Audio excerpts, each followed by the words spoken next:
Good morning mga kasisiyo. Ngayon nandito tayo ngayon nag-aalalay sa kanilang poultry ng aking amo. Bali ngayon kinargahan na ng sisiw.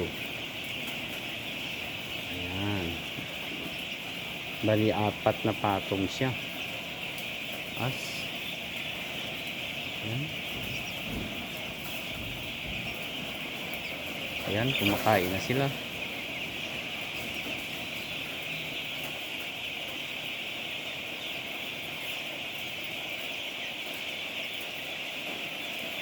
Ito yung heater niya sa gilid, kaya sobrang init dito sa loob.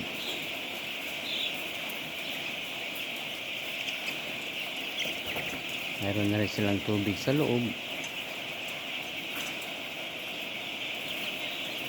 Bali yan dyan yung ipot, babagsak yan.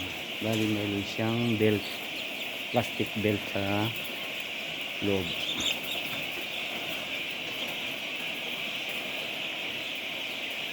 Punta tayo doon sa unahan.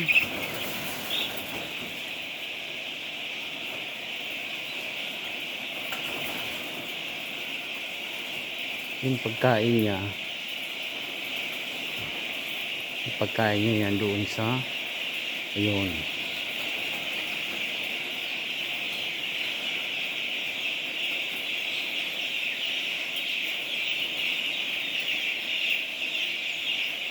Yung pagkain niya dito naman ang gagaling, tapos babagsak dito.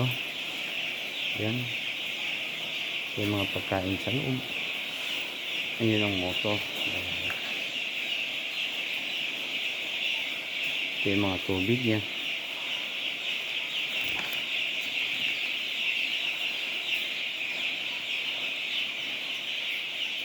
Ito naman yung hangin bari blower niya, para yung ipot mabilis matuyo. Yan ang gagaling yung ipot. Yan ang mga binyada ng tubig sa taas.